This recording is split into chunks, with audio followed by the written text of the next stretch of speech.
Hello and welcome. I'm John Baillie, and I'm here today to speak with Andrew Wang, who's Associate Professor of Medicine and Co-Director of Endoscopy at UVA.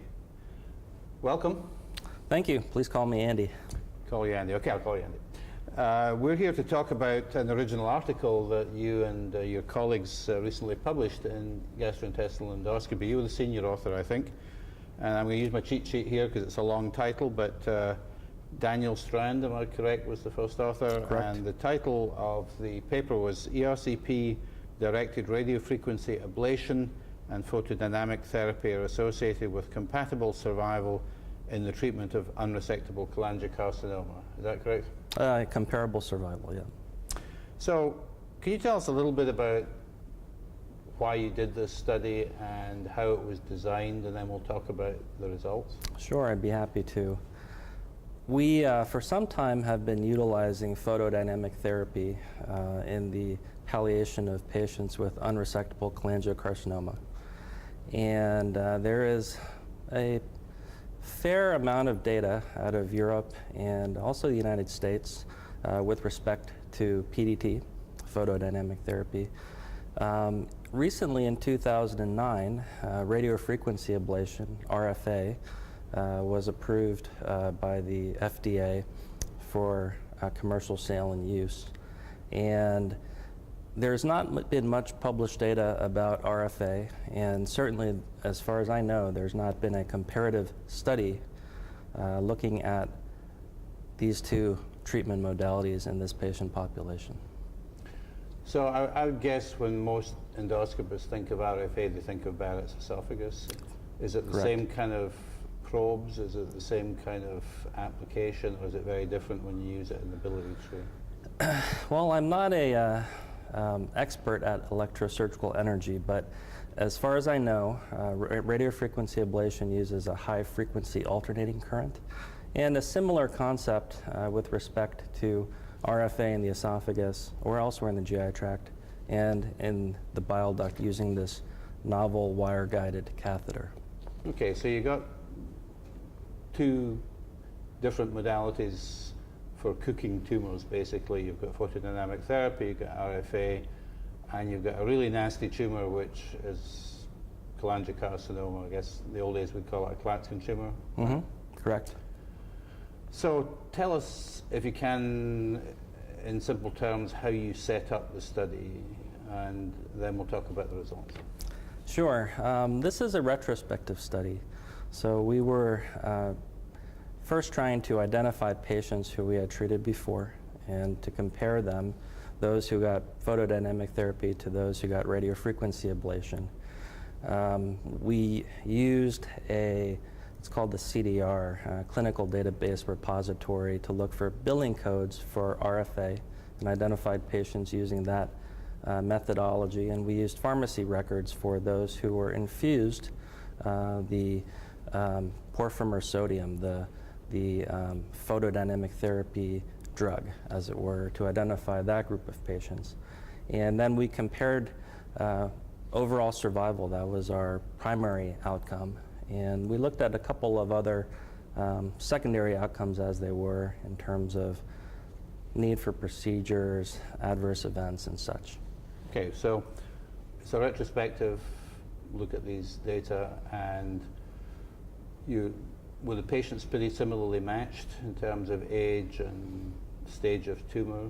Yes, we went to great lengths to try to evaluate them as best as possible with respect to gender, age, even nodal staging and metastatic staging using the TNM classification.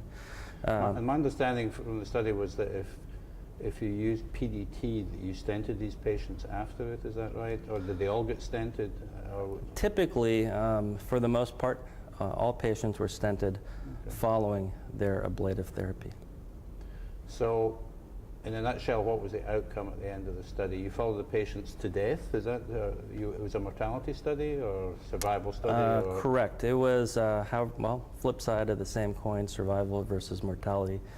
We followed the patients over a certain period of time. They were enrolled from, I believe it was January of 2008 to September of 2012, and that was the conclusion of our study. The majority of patients were not living at the end of the study. A few were in the RFA arm. So what would be the average survival that you'd expect? And these were unresectable tumors, right? Correct. So the patients that could have surgery had surgery. Correct, correct. So these were people who were being treated palliatively. By and large, they were parahilar tumors, Klatskin's tumors, as we had mentioned. And the average survival, I'll say average, median survival, was 7.5 months for patients in the photodynamic therapy group and 9.6 months for patients in the radiofrequency ablation group. Was that statistically significant or not? No, it was not statistically significant. So we concluded in this retrospective study that as far as we could take the data, these two ablative modalities appeared comparable in as far as we can say that. So if it was you in that situation, would there be one that you would have over the other? If the survival is not different, is there any difference in side effects or tolerability? Which one would you have? Sure. That's a great question, and people often ask it. Yeah. Let me take a step backwards. The advantages of photodynamic therapy are that the molecule, the porphyrin, is believed to more avidly be taken up by the cholangiocarcinoma, the malignant tissue. And there's also potential refractive effect of the laser light through bile. So you may treat areas that you're not in direct proximity to. Radiofrequency ablation has advantages of, number one, ease of use. You don't have to bring patients 48 to 72 hours before the procedure, before their ERCP. We do it 2 days before, but you don't have to bring them in advance to be infused this photosensitizing drug. And they don't need to avoid sunlight, which can be actually a very positive thing if you have an unresectable cancer. So what was the answer to my question, though?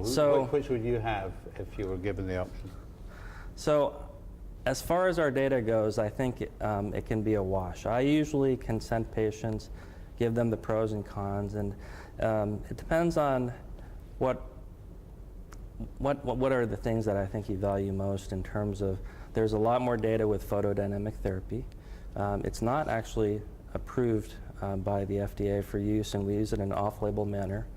And from a medical and health society kind of aspect, it's more expensive than radiofrequency ablation. However, radiofrequency ablation, like I told you, is easy to use, and you can be in the sunlight. I have patients who are farmers or who really love being outdoors, and they, by and large, like radiofrequency ablation. Some of our oncologists who prefer to make a more data-driven course of action prefer photodynamic therapy. Given what, and that's really the crux of why we did this study, to try to see if one is better than the other. And right now, it really comes down to patient and physician preference. Okay, well, thank you very much.